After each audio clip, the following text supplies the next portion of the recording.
다니엘서 6장을 보면 인간이 어디에 사나 언제 사나 뭐 별 차이가 없다는 것을 알게 됩니다. 2600년이라고 하는 시간의 간격이나 한국에서 이란 그 당시에 이 다니엘이 있었던 지점까지 6000km 정도 되는 공간의 간격이나 거리나 이런 게 아무 차이가 없다는 거예요. 그게 우리가 성경을 읽는 이유예요. 우리가 과거의 역사를 읽지 않습니다. 동일하게 죄인들이 살아가는 모습, 그 가운데서 일어나는 갈등, 그 현실 속에서 몸부림치며 부대끼는 인간들, 신앙을 가지고도 여전히 박해받고 고난받는 그 인간들의 믿음은 어떻게 그 현실을 이겨냈나, 그 현실을 어떻게 살아냈나, 그게 우리가 성경을 읽는 주된 관심이죠. 다니엘은 바벨론에 의해서 예루살렘이 함락됐을 때 1차 포로로 끌려왔던 사람이에요. 그리고 그런 놀랍게도 왕조가 바뀌고 나라가 바뀌는 바벨론과 바사 왕국의 내왕 아래서 공직을 맡게 됩니다. 15살 때쯤 포로로 잡혀온 것으로 되게 추산이 되는데 지금 오늘 우리가 읽은 이 본문 말씀 때 다니엘은 80세 정도로 추정을 해요. 그는 끌려온 이후로 줄곧 왕들을 섬겼습니다. 우리나라에 이처럼 오랫동안 공직 생활한 사람은 우리가 이른바 고려 말 조선 초기에 일했던 황희정성 정도예요. 그분은 세종 때 18년간 영의정한 것을 비롯해서 평생 그도 오랫동안 공직 생활을 했지만 귀향도 왔다 오고, 어쨌건 그럼에도 불구하고 다니엘은 황희정성보다 더 오랫동안 공직에 봉사했던 사람입니다. 어떻게 포로로 잡혀온 사람이 포로지에서 그렇게 왕에게 가장 신임받는 자리에 갔냐는 것이죠. 우리는 그 지위의 변화에 관심을 갖지만 아니요. 우리가 관심을 가져야 할 것은 그가 신앙을 가지고 어떻게 살았는데 불신자들 틈에서 불신자들이 감동하는 삶을 살았느냐, 이게 우리가 관심의 초점 아니겠어요? 오늘 그 얘기를 한번 다시 확인해 보도록 하겠습니다. 10절입니다. 시작. 다니엘이 조세 왕이 도장이 찍힌 것을 알고도 자기 집에 돌아가서는 윗방에 올라가 예루살렘으로 향한 창문을 열고 전에 하던 대로 하루 3번씩 무릎을 꿇고 기도하며 그의 하나님께 감사하였더라. 다리오 왕이 120개 행정구역을 지방장관을 둬서 다스리다가 그 모든 것을 총괄하는 총리를 3사람을 뒀어요. 그런데 이 3 총리의 보고를 받아보니까 다니엘만한 정확한 보고, 그런 탁월한 보고가 없단 말이에요. 그래서 3 총리를 그냥 다니엘 1인 총리 체제로 바꾸기로 결정을 했어요. 당연히 어떤 반발이야, 어떤 불만들이 터져 나올지는 뭐 우리가 추측할 수 있는 것이죠. 이 다니엘을 제거하고자 하는 모의가 진행이 되었고, 그들이 머리를 맞대고 짜낸 게 뭐냐면, 아무리 뒷조사를 하고 신상을 털어봐도 나올 게 없고 흠잡을 게 없기 때문에 그가 가지고 있는 신앙을 빌미로 책을 잡기로 결정을 했어요. 그래서 그 사람들이 기껏 머리를 짜낸 게 뭐니까 반기도법이라고 부를 만한 것을 만들어낸 겁니다. 왕 이외에 다른 사람에게 무릎을 꿇고 기도하거나 하면 이 반기도법으로 앞으로 30일 동안 엮어 넣겠다는 거예요. 여러분, 그렇게 입법된 것이 이 나라에 얼마나 많은지 아십니까? 수천 개예요, 수천 개. 우리가 법에 대해서 무지하고 법에 대해서 별 관심이 없어서 그렇지, 이 나라에 억울한 것들을 일으키는 법들이 얼마나 많은지 모릅니다. 지금 이 다니엘 한 사람을 잡기 위해서 이런 법을 만드는 거예요. 그러니까 쫓겨나가는 총리 2사람하고 그를 따르는 이 추종 세력들이 기껏 머리를 짜내서 지금 다니엘 한 사람을 제거하기 위해서 반기도법, 기도하는 사람은 집어넣겠다. 이게 오늘 왕이 조서를 날인한 거예요. 어떻게 왕을 설득했겠어요? 왕권을 강화해야 한다는 명분이었겠죠. 다리오 왕이 왕권을 강화하기 위해서는 그런 반역적 세력들을 척결해야 된다. 지각이 좀 없었든지 생각이 깊지 못했든지 다리오 왕은 그 말이 좋게 들려서 그냥 인장으로 도장을 찍고 말았어요. 그런데 메대 바사 법규에 따르면 왕이 인장을 찍고 나면 그 부분 고치지도 수정도 안 돼요. 딱 한 가지 방법이 있습니다. 새로운 입법, 대체 입법으로만 교체할 수 있는 그런 시스템이에요. 그 왕이 그런, 예. 그 얘들이 한 거라고는 뭐냐니까 우리 앞에 보면 6장 4절 5절 이렇게 되어 있습니다. 이에 총리들과 고관들이 국사에 대해 다니엘을 고발할 근거를 찾고자 했으나 아무 근거, 아무 허물도 찾지 못해서 이는 그가 충성되어 아무 그릇됨도 없고 아무 허물도 없음이었더라. 그들이 이르되 이 다니엘은 그 하나님의 율법에서 근거를 찾지 못하면 그를 고발할 수 없으리라. 어떻게 살았는지 평생 60년, 70년 공직 생활을 하면서 흠 잡을 데가 없어서 그가 흠을 잡는다면 신앙 하나밖에 없습니다. 이게 여러분 그리스도인들이 사는 삶의 목적이에요. 뭐 저도 그렇게 못 사는 주제에 이런 설교하기가 부담스럽지만은 그 사람 흠을 잡으려고 보니까 신앙 이외에는 흠을 잡을 게 없습니다.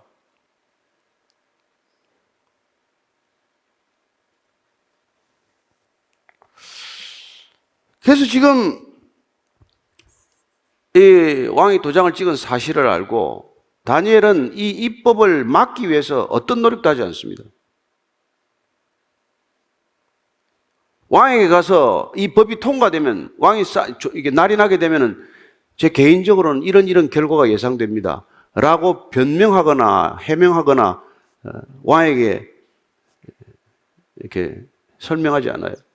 그냥 일상대로 퇴근해서 집에 가서 그냥 올라가던 대로 윗방에 올라가서 하던 대로 창문 열고 하던 대로 무릎 꿇고 그리고 예루살렘을 향하여 그냥 손을 들고 또 기도하는 거예요. 여러분 지금 목숨이 경각에 달린 것 아닙니까? 그럼에도 불구하고 그는 그냥 하던 대로 전에 하던 대로 언제부터 했을까요?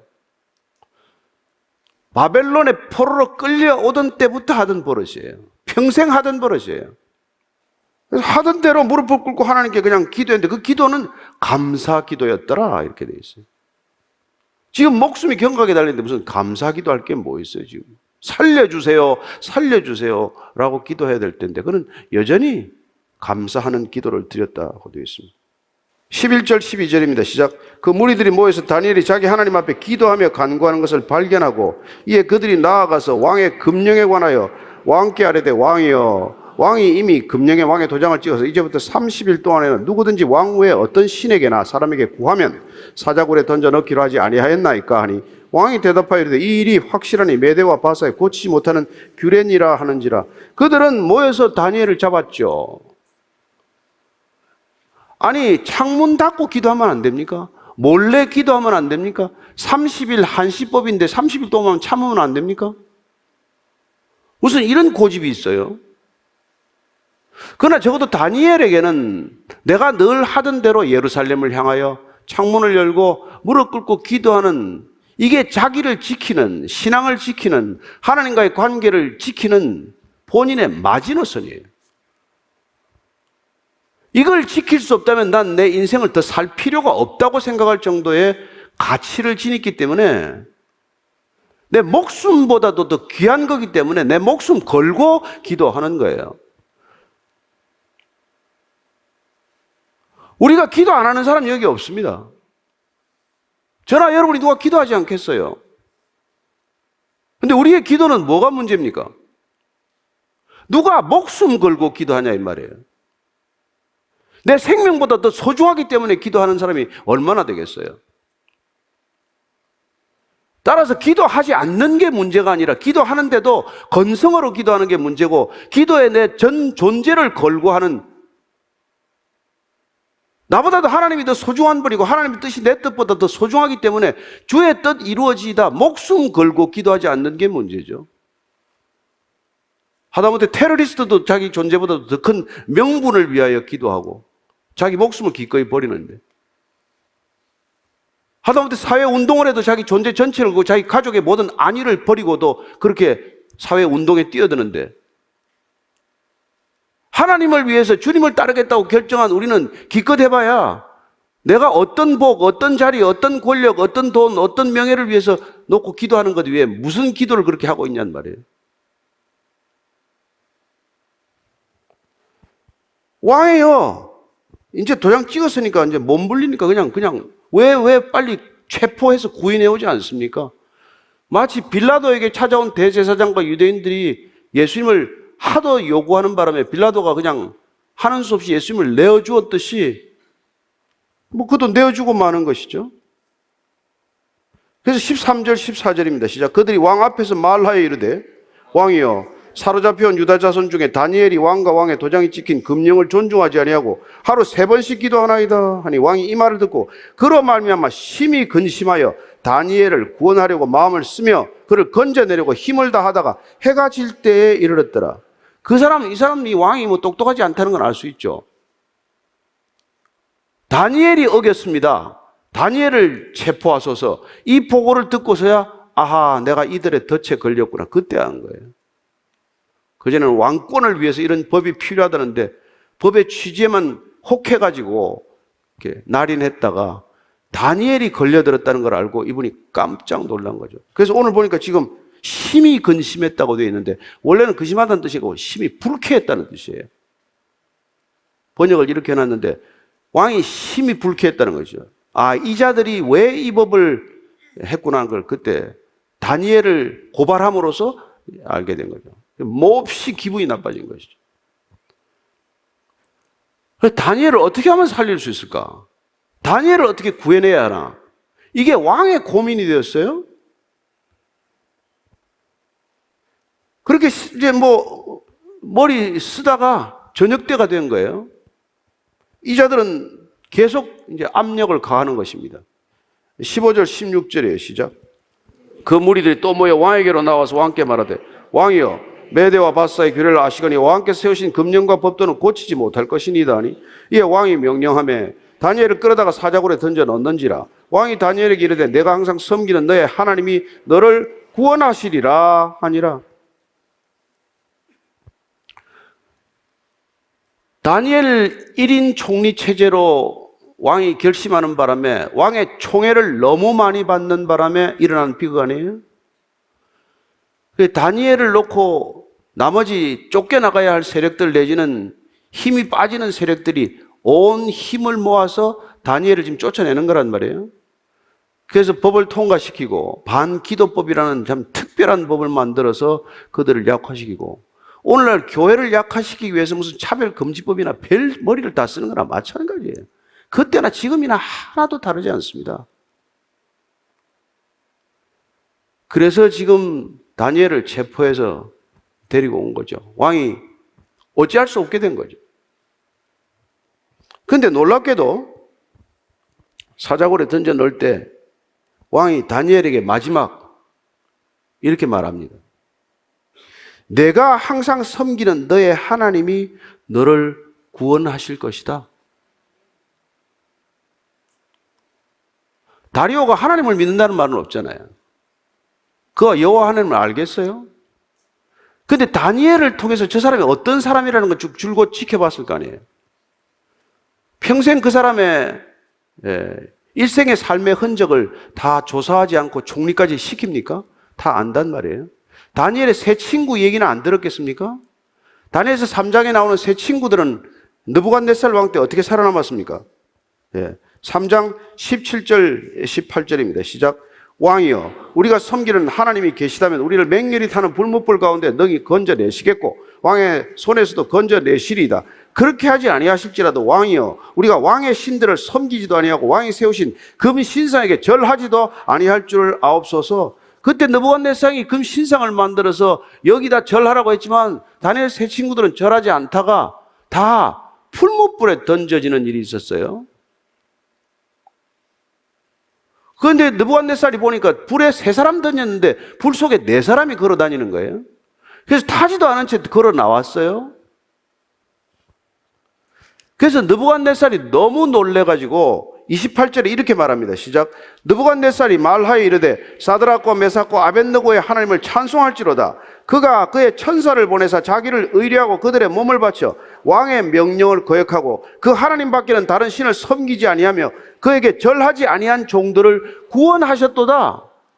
이게 느부갓네살의 고백이에요. 놀란 가슴을 쓸어내리면서 이거 진짜 하나님 살아계시네. 그들이 목숨 걸고 믿은 하나님이 저들을 구원했네. 이거는 그때 얘기고 지금 그런 일이 어디 있습니까? 라고 말할지 모르죠. 그래서 아이들이 무슨 주일학교에서 아무리 다니엘 얘기를 들은들 무슨 감동이 있겠어요? 저와 여러분 중에 누가 우리가 풀무불에 던져질 사람이 있고 누가 우리를 사자굴에 던져넣을 사람이 있겠습니까? 그러나 그렇지 않습니다.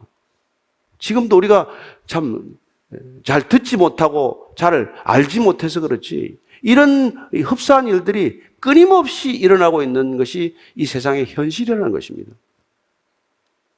깨어서 눈을 뜨고 이 현실을 바라보고 기도하라. 그게 오늘 지금 하나님께서 이 시대에 우리에게 주시는 말씀 아닙니까?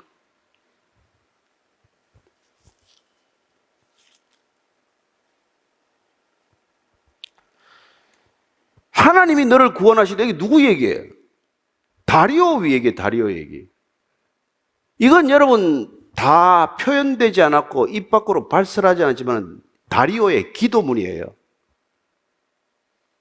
다니엘의 하나님, 다니엘이 자기 목숨 걸고 섬기시는 하나님, 그 하나님이 살아계시면 다니엘을 구원해 주십시오.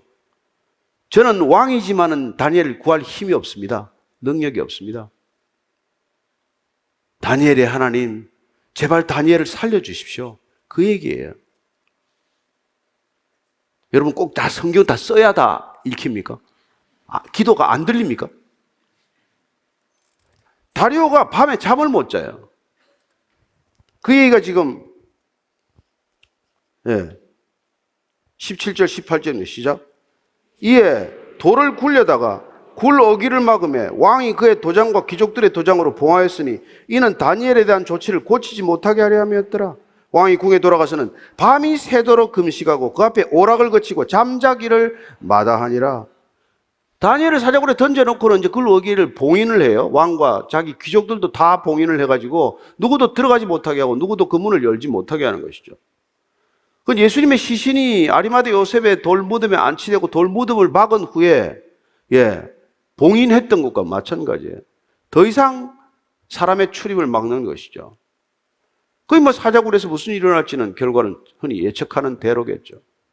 그래 놓고 나서 왕은 지금 돌아와서 궁에 돌아왔는데 그 사람들은 해지고 나서 잘 먹잖아요.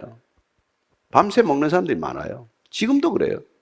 밤에 주로 이제 먹고 연회 베풀고 오락하고 이게 그들의 일생이에요. 그들은 뭐 국기에는 맨날 달, 초승달 그려놨잖아요. 밤의 문화란 말이에요. 그런데 웬일인지 지금 다리오가 들어가지고 야, 술상 차려라. 내 마음이 심란하다가 아니라 음식 상치라. 난 못 먹겠다. 오락 같은 거 하지 마. 다 나가. 혼자 밤을 꼴딱 새는 거예요. 잠을 못 잤다고 되어 있습니다. 결과는 우리가 잘 아는 대로 6장 26절 27절 말씀이에요. 시작. 내가 이제 조서를 내리노라. 내 나라 관할 아래에 있는 사람들은 다 다니엘의 하나님 앞에서 떨며 두려워할지니 그는 살아계시는 하나님이시요 영원히 변하지 않으실 하나님이시며 그의 나라는 멸망하지 아니할 것이요 그의 권세는 무궁할 것이며 그는 누구도 구원도 하시며 건져내기도 하시며 하늘에서든지 땅에서든지 이적과 기사를 행하시는 이로서 다니엘을 구원하여 사자의 입에서 벗어나게 하셨느니라. 결국 다니엘을 참소했던 사람들은 다 사자굴에 던져넣어서 죽음을 맞고 말았다. 잘 아는 대로 이 얘기의 결론이에요. 우리는 이 얘기의 결론을 들으며 이 시대에 우리가 과연 믿는 신앙을 통해서 누군가 저 사람이 믿는 하나님, 그 하나님이 누군지를 알게 되었다라고 고백하는 사람이 있습니까? 그게 하나님께서 우리를 부르시고 우리를 인도하시고 우리에게 능력을 부어주시고 우리를 하나님의 사람으로 세우시는 까닭이에요. 저와 여러분들이 그 일을 할 수 있다면 여러분들을 총리로 세우건 대통령으로 세우건 무슨 국회의원으로 세우건 의사로 세우건 교수로 세우건 CEO로 세우건 뭐 어디에 세워도 여러분들은 이 일을 위해 세움을 받은 거라는 거예요. 남보다 좀 돈 좀 더 벌고 남보다 좀 더 높은 자리에 올라가고 남보다 좀 더 이름이 알려지라고 거기 세운 게 아니란 말이에요. 그건 우상을 섬기는 자들의 목적이고 인생 목적이고 다니엘이 총리가 궁극적인 목적이었다면 자기 구명운동을 얼마나 했겠어요? 구명운동을 하면 못할 건 또 뭐 있어요? 이미 관직 박탈당한 두 총리 감옥에 집어넣으려면 넣을 수 있겠죠. 그러나 그는 그러지 않았다는 거예요. 마태복음 16장 25절입니다. 시작. 누구든지 제 목숨을 구원하고자 하면 잃을 것이요 누구든지 나를 위하여 제 목숨을 잃으면 찾으리라. 아멘 하십니까? 여러분들 목숨을 잃을 각오가 되어 있습니까? 하나뿐인데도? 여러분, 신앙은 목숨 버리는 일이에요. 기도는 목숨 버리고 제 목숨 버리고 영원한 목숨 찾는 자리입니다. 그래서 간이 배 밖에 나오는 거예요. 그 세상에 두려운 게 없는 거예요. 이 몸 어떻게 하고 영혼은 어찌하지 못하는 사람을 두려워하는 것이 아니라 내 영혼을 영원히 지옥에 버릴 수 있는 그분 한 분을 두려워하는 삶이 되는 것이죠. 우리가 앉는 기도의 자리가 어떤 자리건 의미 없다는 건 아닙니다. 어린아이가 소박하게 정말 핸드폰 하나를 구하면서 기도할 수 있고, 초등학생이 PC 하나 바꿔달라고 기도할 수 있는 거지만, 적어도 우리가 주님을 따르는 주님의 제자도에 접어들었다면 내 거에 대한 관심이 있어서는 안 된다는 거예요.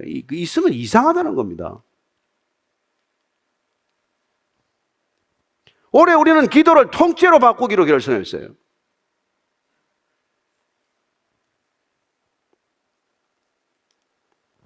그리고 목숨 걸고 기도하기로 결정했습니다. 기도하다 돌아가시면 저희들이 장례를 잘 치러 드릴 테니까 안심하고 돌아가시게 되길 바랍니다. 보통 그렇게 4번씩 5번씩 잘 안 하는데 한 6번까지 해드릴 테니까.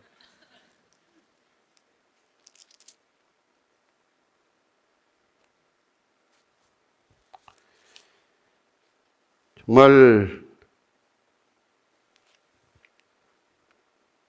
그래서 다니엘서 12장 3절이 결론이에요. 이렇게 말합니다. 시작. 지혜 있는 자는 궁창의 빛과 같이 빛날 것이요 많은 사람을 옳은 대로 돌아오게 한 자는 별과 같이 영원토록 빛나리라. 아멘. 지혜는 어디서 납니까? 기도에서 난다는 것이에요. 그 많은 유튜브 영상을 보고 그 많은 잡다한 지식을 쌓는다고 지혜로워지지 않습니다. 지혜는 지식의 수준을 뛰어넘어요. 저는 갈수록 여러분들에게 더 많은 것들을 우리의 눈을 현혹하게 하는 것들이 생기겠지만 때로는 끊어버리고 정말 다니엘처럼 뜻을 정하고 기도의 자리에 앉아서 하나님께 부르짖어 기도하는 시간을 더 늘리게 되기를 바랍니다. 저는 그때 하나님께서 저와 여러분들을 마음껏 쓰실 것이라고 믿습니다. 여러분들이 원해서가 아니라 원치 않는 자리로 여러분들을 이끌어 가실 것입니다. 나는 그건 꿈도 안 꿨는데 그런 자리에 덥석덥석 앉게 하고 서게 하실 것입니다. 내가 왜 여기 있지? 거기서 하나님을 증언하라고. 내가 그 자리에서 하나님이 살아계시다는 것을 증언하라고. 내 힘과 능력으로는 아무것도 할 수 없는 인간이 거기까지 간 것은 하나님의 살아계심을 증언하라고. 제가 골 100번, 골 1000번 얘기했지만 저는 이 자리에 설교할 자격이 단 하나도 없는 사람이에요. 죽어도 10번은 더 죽었어야 될 사람입니다. 그냥 이 시대에 그냥 하나님의 마음을 좀 시원하게 해달라고, 말씀 좀 몇 번 좀 전하라고 살려둔 것밖에 없어요.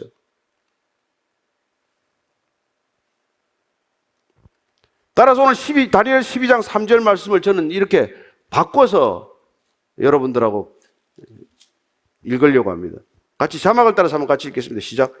주님을 위해 목숨을 걸고 기도하는 자는 궁창의 빛과 같이 빛날 것이요 목숨을 건 기도로 많은 사람을 옳은 대로 돌아오게 한 자는 별과 같이 영원토록 빛나리라. 아멘. 예. 우리가 이렇게 기도하면, 목숨 걸고 기도하면 그 전 존재를 걸고 기도하는 것이고 내 사사로운 욕심이 아니라 내 안에 계신 오직 성령님 그분의 뜻을 따라 기도하면 이런 일이 일어날 것이라고 말씀하는 것이죠. 하루에 1시간이건 2시간이건 올해 여러분들이 뜻을 정하고 다니엘이 15살부터 80살까지 변함없이 그런 기도를 했다면 우리는 지금 시작해도 늦지 않습니다. 하나님께는 이게 중요한 건 방향이기 때문에 우리가 하나님께 올곧게 방향을 전하고 오늘 이 말씀을 기억하면서 다니엘이라는 이름의 뜻은 하나님이 심판하신다는 뜻이에요. 늘 하나님의 심판을 기억했던 사람이고 이스라엘 백성들의 심판의 결과가 포로 생활이었다는 것을 늘 뼈저리게 느꼈던 사람이고 그는 항상 백성들의 죄를 죄사함을 위해서 기도했던 사람이고 그 기도의 자리에서는 늘 날마다 승리했기 때문에 그는 어떤 왕 아래서도 기죽지 않고 주눅들지 않고 겁먹지 않고 담대하게 자신의 소임 맡은 바를 깔끔하게 잘 처리하는 사람이었다는 것입니다. 전 올해 여러분들이 기도했기 때문에 더 많은 일을 할 수 있게 되기를 바랍니다. 더 많이 기도했더니 더 많은 일을 하나님께서 맡겨주셨다는 것이 여러분들의 간증이 되기를 축원합니다.